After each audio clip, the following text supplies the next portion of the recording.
panduan ibadah online bagi jemaat GMI Emmaus Palembang.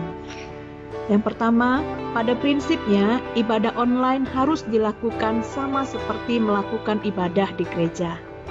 Kedua, lakukan ibadah online bersama seluruh anggota keluarga saudara. Ketiga, lakukan persiapan diri selayaknya saudara akan pergi ke gereja, berpakaian yang rapi untuk berjumpa dengan Tuhan dalam ibadah online. 4. Ikutilah seluruh liturgi ibadah yang diarahkan oleh pemimpin ibadah seperti bernyanyi, berdoa, membaca Alkitab, dan sebagainya. 5. Jangan lakukan kegiatan yang dapat mengalihkan perhatian saudara seperti membalas pesan, berbaring, dan sebagainya ketika melakukan ibadah secara online. 6. Persembahan saudara dalam minggu ibadah online dapat dikumpulkan dan akan diserahkan pada saat diadakan ibadah di gereja nantinya. Selamat beribadah. Tuhan memberkati. Selamat pagi Bapak Ibu yang terkasih dalam Yesus Kristus. Pada pagi hari ini kita mau memulai ibadah kita secara online. Mari kita sama-sama kita siapkan hati kita mau bersaat teduh sejenak. Nyanyikanlah mazmur bagi Tuhan, hai orang-orang yang dikasihinya, dan persembahkanlah syukur kepada namanya yang kudus. Mari sama-sama kita angkat pujian, terima kasih Tuhan.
Kita bersatu di dalam doa. Ya Tuhan Allah Bapa kami yang bertahta di dalam kerajaan surga, sungguh kami bersyukur Tuhan untuk pagi hari ini, kalau kami Tuhan boleh mengadakan kebaktian Tuhan secara online. Kami tahu Tuhan, Engkau Allah yang tidak terbatas, Engkau Allah yang maha hadir Tuhan di dalam setiap kehidupan kami. Mari ya Tuhan, Kau yang beracara di setiap kami ya Tuhan, dari awal, pertengahan hingga akhirnya ya Tuhan. Kami mau tutup bungkus ibadah kami Tuhan hanya ke dalam tangan pengasihan-Mu Tuhan. Terima kasih ya Tuhan, kami siap untuk memuji, memuliakan nama-Mu yang kudus Tuhan. Di dalam nama Tuhan Yesus kami berdoa dan kami bersyukur. Haleluya. Amin. Bacaan bertanggapan hari ini akan diambil dari Mazmur pasal yang ke-42 ayat ke-2 sampai 6. Mazmur 42 ayat 2 sampai ke-6. Seperti rusa yang merindukan sungai yang berair, demikianlah jiwaku merindukan Engkau ya Allah. Aku haus kepada Jiwaku Allah, haus kepada Allah, pada Allah yang hidup. Biarlah aku boleh datang melihat Allah. Air mataku menjadi makananku siang dan malam, karena sepanjang hari orang berkata kepadaku, di mana Allahmu? Inilah yang hendak ku ingat, sementara jiwaku gundah gulana. Bagaimana aku berjalan maju dalam kepadatan manusia, mendahului mereka melangkah ke rumah Allah dengan suara sorak-sorai dan nyanyian syukur dalam keramaian orang-orang yang mengadakan perayaan. Ayat yang terakhir mari kita baca bersama. Mengapa engkau tertekan hai jiwaku dan gelisah di dalam diriku? Berharaplah kepada Allah, sebab aku akan bersyukur lagi kepadanya, penolongku dan Allahku. Mari sama-sama kita kembali mengangkat pujian, Tuhan aku rindu.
Oleh Pendeta Rudianto. Kepada Pendeta Rudianto kami persilakan.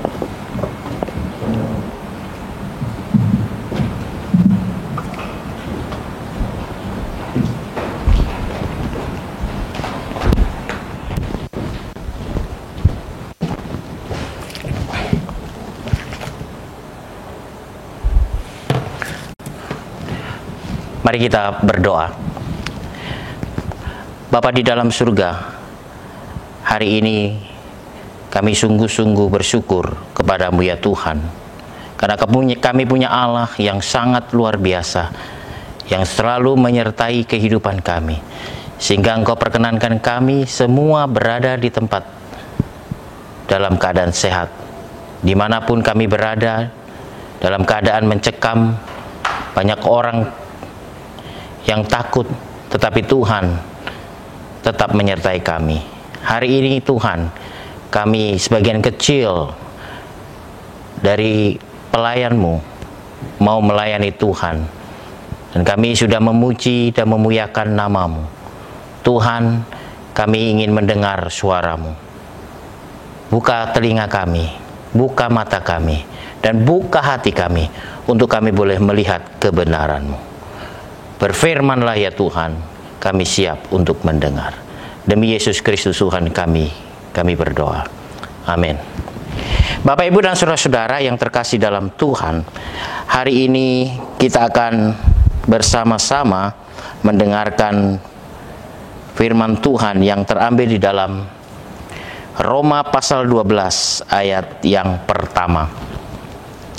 Dikatakan di situ, Roma pasal 12 ayat yang pertama, karena itu saudara-saudara, demi kemurahan Allah aku menasihatkan kamu supaya kamu mempersembahkan tubuhmu sebagai persembahan yang hidup, yang kudus, dan yang berkenan kepada Allah. Itu adalah ibadahmu yang sejati. Bapak, Ibu, dan saudara, tema pada pagi hari ini saya ambil adalah ibadah yang sejati. Kita tahu bahwa di tengah-tengah tragedi virus COVID-19 ini, ada orang mau beribadah saja bingung. Keadaan sekarang sungguh membuat bingung semua agama di dunia ini. Semua bingung bagaimana mereka harus beribadah. Tentunya kita yang berada di Indonesia juga bingung. Agama Kristen juga bingung dan galau menanggapi ibadah dalam situasi virus COVID-19 ini. Banyak orang yang pro dan kontra. Apakah boleh beribadah di rumah dalam kebaktian minggu, atau kita harus mengadakan ibadah di rumah secara online, live streaming, dan sebagainya. Sampai pemerintah benar-benar menyerukan peraturan untuk tidak boleh ibadah di gereja, baru kita melaksanakan ibadah live streaming, online, siaran tunda, dan sebagainya. Nah, gereja yang siap, ya nggak jadi soal. Tetapi gereja yang belum siap, ini menjadi sebuah tantangan tersendiri. Bagi kelompok yang pro, begini menjelaskannya, begitu menjelaskannya. Bagi yang tidak pro, ibadah dan gereja diganti dengan online, ada pendapatnya sendiri. Ini yang membuat para gembala sidang seperti sebuah roti sandwich, ditekan di atas, tekan dari atas dan dari bawah. Bapak, Ibu, dan saudara, saya tidak sedang curhat, tetapi ini kenyataan yang terjadi.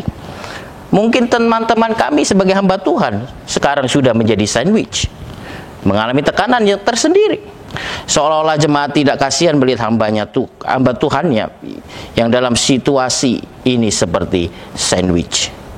Tetapi Bapak, Ibu, saudara, sekarang suasananya lain, karena pemerintah sudah melarang hampir seluruh di Indonesia ini yang terkena virus COVID-19 untuk tidak beribadah di gedung gereja.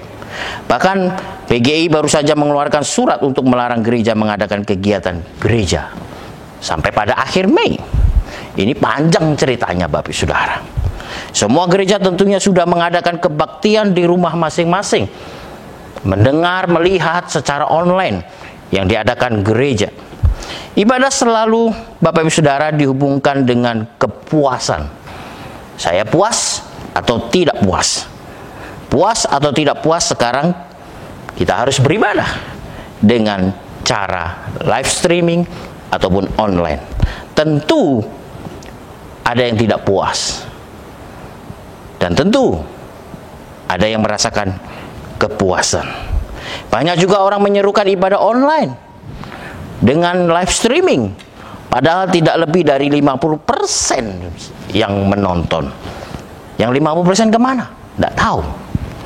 Sebaliknya yang ibadah di gedung gereja selama ini sering justru online di dalam gedung gereja, dalam mengikuti ibadah gereja.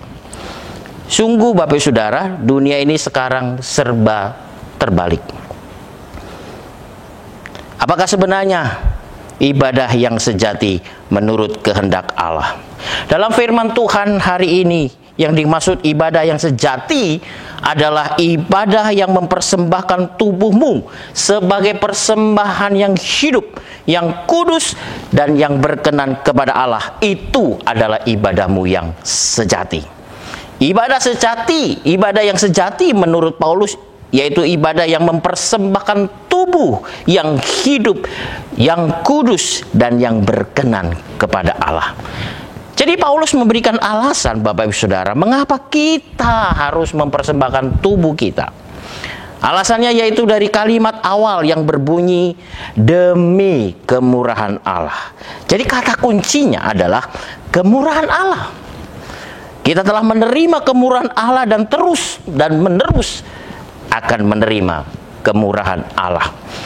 Apakah yang dimaksud dengan kemurahan Allah yang kita terima? Pertama, sewaktu ketika kita mengaku percaya kepada Yesus dan dibaptis di dalam nama Allah Bapa, Anak, dan Roh Kudus. Jadi kemurahan Allah itu berupa apa? Keselamatan hidup. Dosa kita telah ditebus oleh darah Yesus, yaitu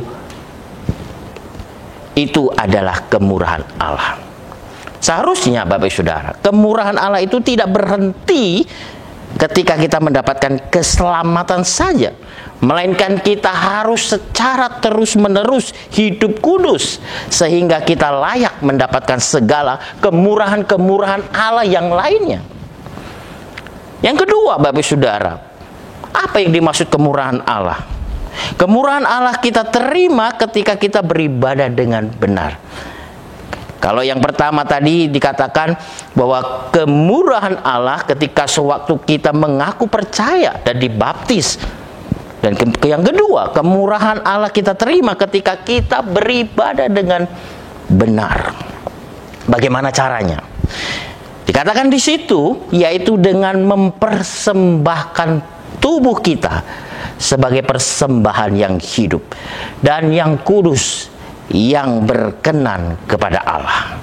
Bagi Paulus, Bapak Ibu Saudara, kemurahan Allah tidak bisa diukur. Kemurahan Allah sangat berlimpah-limpah.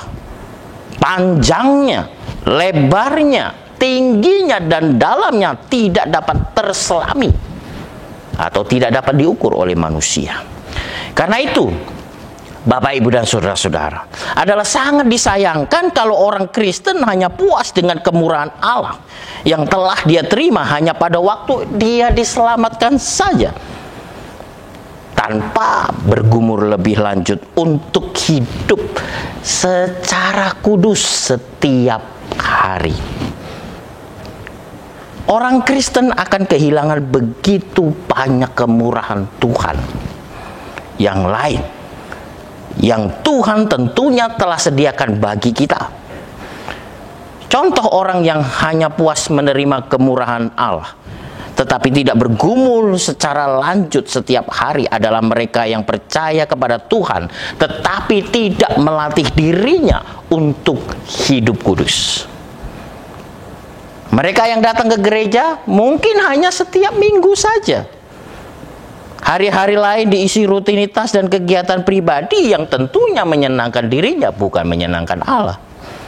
Namun ketika gereja tidak dapat menyenangkan dirinya dan memuaskannya, kita lihat orang-orang ini gampang begitu marah terhadap gereja.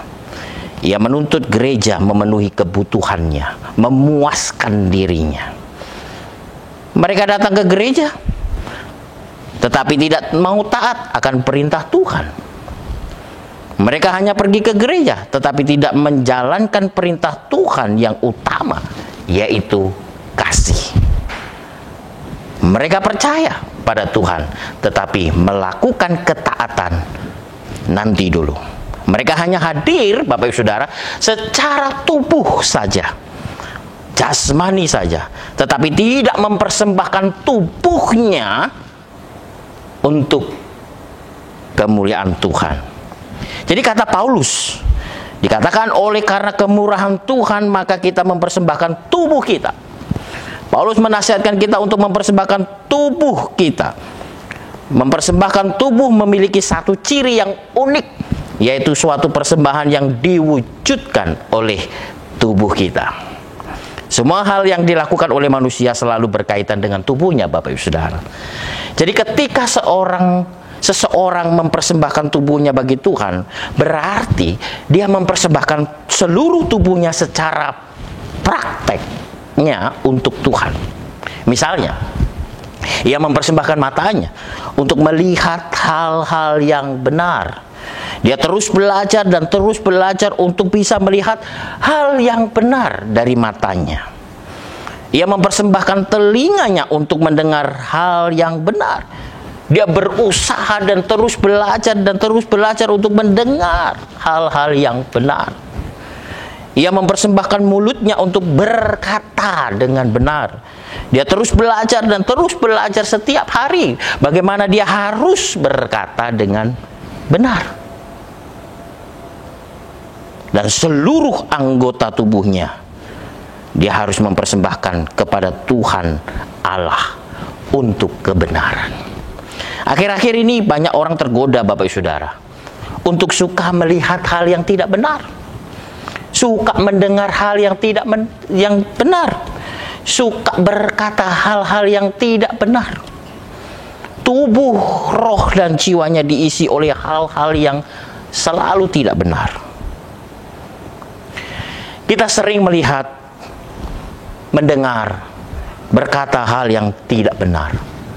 Sebagai contoh, kita lebih senang mendengar berita hoax daripada berita yang sebenarnya. Kita lebih senang melihat hal yang negatif. Kita lebih suka memperkatakan hal yang tidak benar kepada sesama kita. Kita lebih suka men-share hal-hal yang belum tentu itu ada kebenarannya. Terutama dalam situasi sekarang ini. Tangan, mata, mulut, dan seluruh tubuh kita sangat ringan sekali untuk bertindak hal yang tidak benar. Mempersembahkan tubuh adalah ibadah. Men-share berita baik itu adalah ibadah. Tingkah laku kita yang benar itu adalah ibadah. Jadi jadilah terang di tengah-tengah kegelapan dunia ini, dan jadilah terang di tengah-tengah situasi yang sedang melanda di dunia ini. Karena itu adalah ibadah. Melalui apa, Bapak Ibu Saudara? Tentunya kita harus mendukung upaya pemerintah dalam memerangi COVID-19 ini. Membangun, mendorong, dan memperkatakan berita yang positif, yang lebih kepada memberikan pengharapan bagi mereka, terutama bagi korban dan keluarga yang sedang dilanda wabah ini. Bukan malah ikut menyebarkan ketakutan demi ketakutan. Orang semakin takut untuk menghadapi wabah ini. Kita harus tetap berpikir positif dan terus berpengharapan bahwa Allah akan menyelesaikan segalanya tepat pada waktunya. Itu juga adalah ibadah. Jadi, Bapak Ibu Saudara, dikatakan di dalam Filipi pasal 4 ayat 8 sampai 9. Jadi akhirnya saudara-saudara, semua yang benar, semua yang mulia, semua yang adil, semua yang suci, semua yang manis, semua yang sedap didengar, semua yang disebut kebajikan dan patut dipuji, pikirkanlah semuanya itu. Dan apa yang telah kamu pelajari, dan apa yang telah kamu terima, dan apa yang telah kamu dengar, dan apa yang telah kamu lihat padaku, lakukanlah itu. Maka Allah sumber damai sejahtera akan menyertai kamu.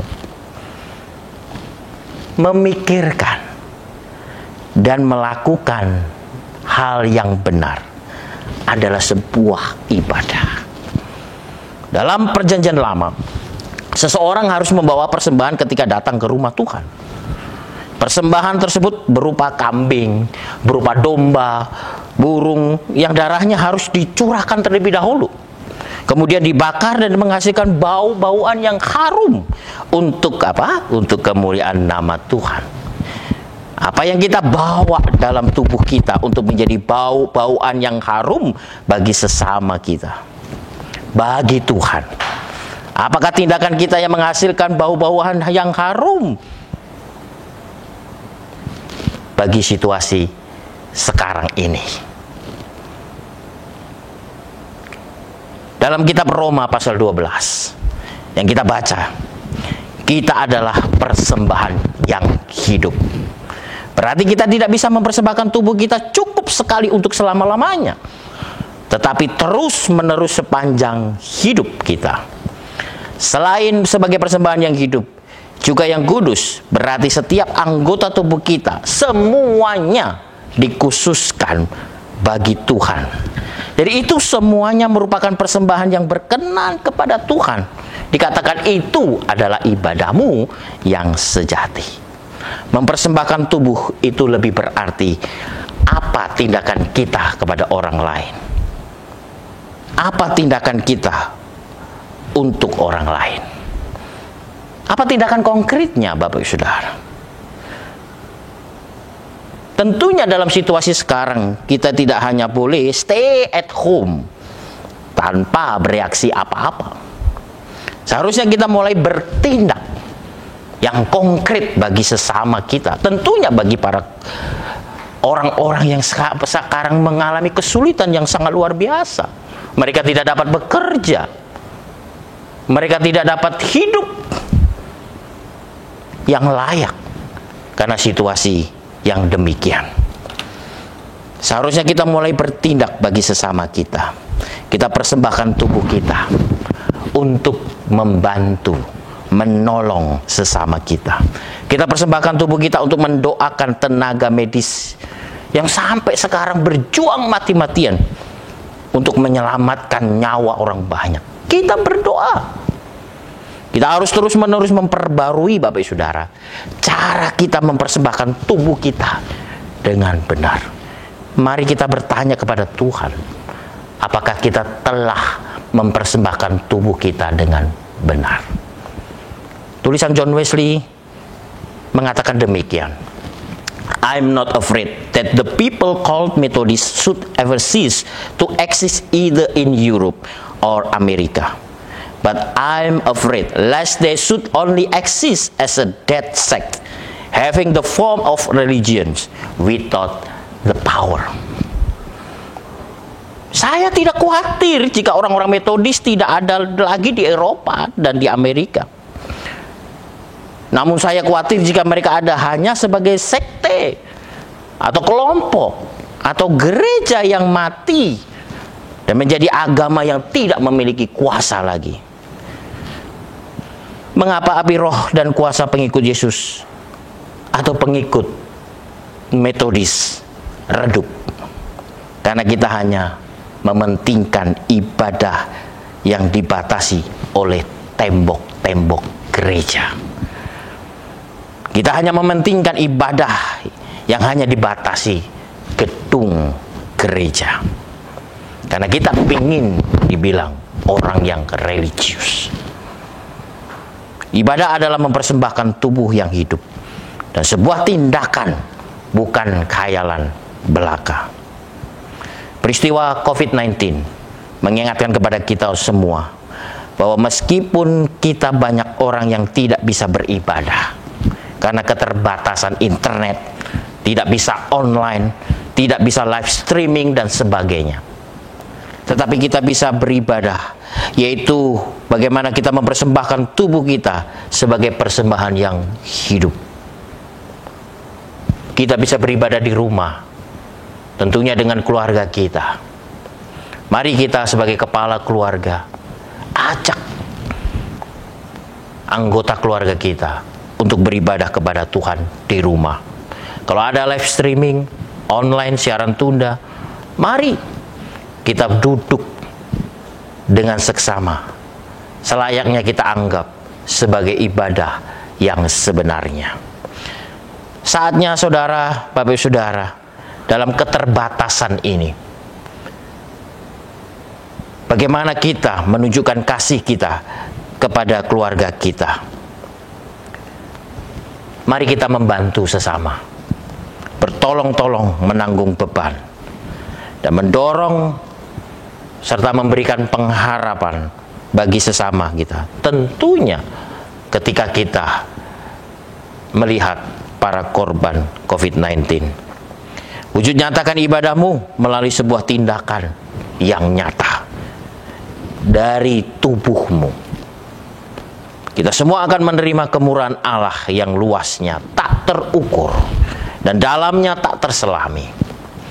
Persembahkanlah tubuhmu sebagai persembahan yang hidup, yang kudus, dan yang berkenan kepada Allah.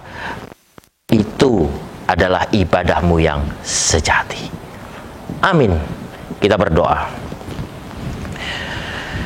Tuhan Yesus yang baik, kami bersyukur ya Tuhan, di tengah keterbatasan situasi ini Tuhan, kami masih diizinkan untuk beribadah kepadamu. Meskipun kami harus melakukan dengan cara yang terbatas, kami yakin ibadah kami berkenan kepadamu ya Tuhan. Biarlah senantiasa firman ini juga menegur setiap kami, supaya kami mempersembahkan tubuh kami sebagai persembahan yang hidup. Bagaimana kami harus mulai sekarang memikirkan, bukan hanya secara teori, atau kami dianggap religius, tetapi kami benar-benar mempraktekkan apa itu ibadah yang sejati. Berikan hikmat-Mu ya Tuhan, untuk kami boleh menolong sesama kami dengan cara sekecil apapun itu, dengan keterbatasan sekarang ini. Kami terus berdoa untuk para korban COVID-19. Tuhan jamah, Tuhan sembuhkan mereka, Tuhan berikan sukacita, Tuhan berikan damai sejahtera, sehingga mereka dalam situasi keterbatasan di ruang isolasi, mereka juga dapat memuji nama Tuhan. Mereka juga dapat bersyukur akan kemurahan Tuhan.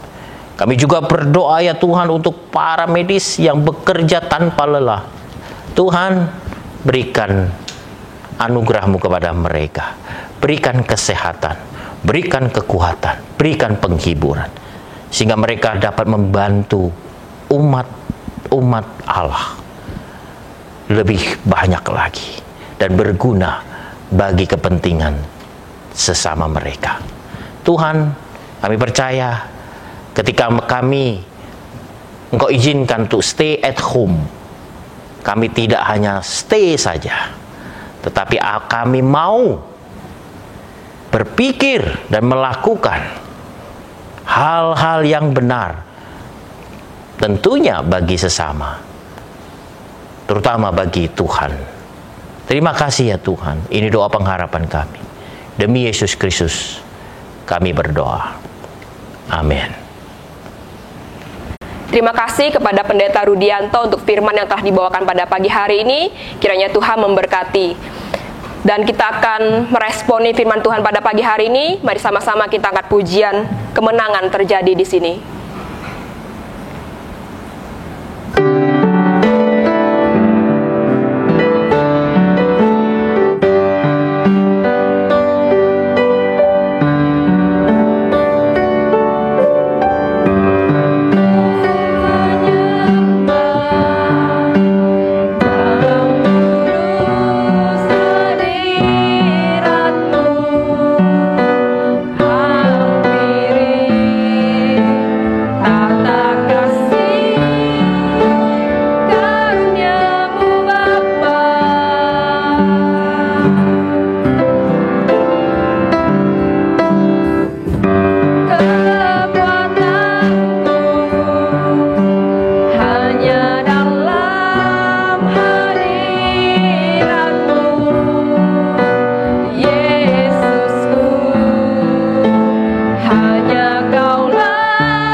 ku yakin Tuhan, ku yakin Kau hadir di sini.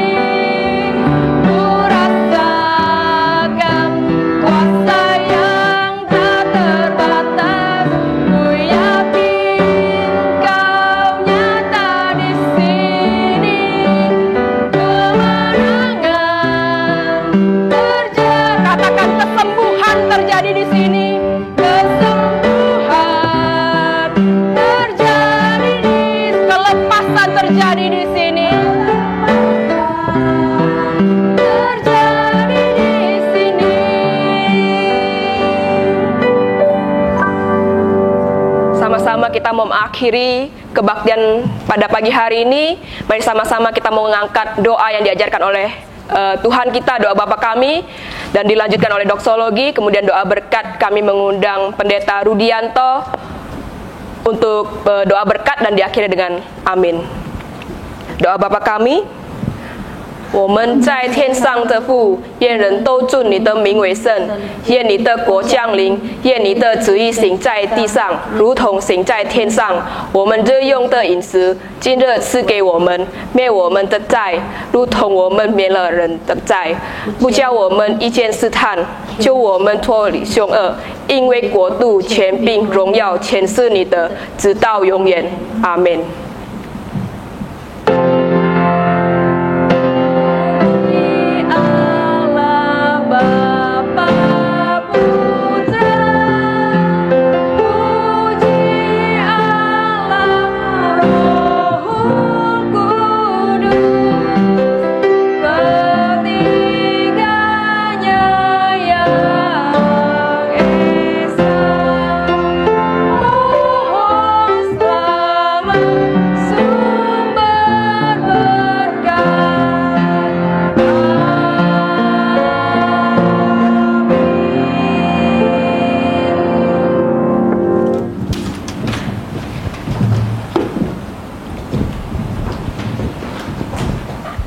Yang dikasih Tuhan dimanapun Anda berada, mari kita arahkan hati dan pikiran kita untuk menerima berkat Tuhan.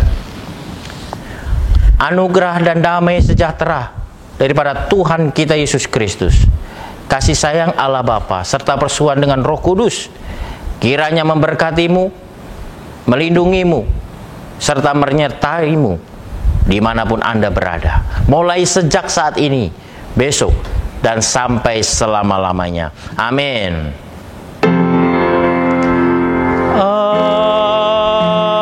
Amin. Amin. Amin.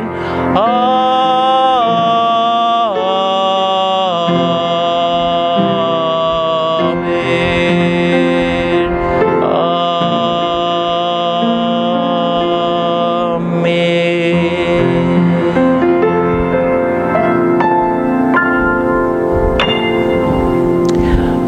Saat teduh kebaktian selesai. Tuhan memberkati.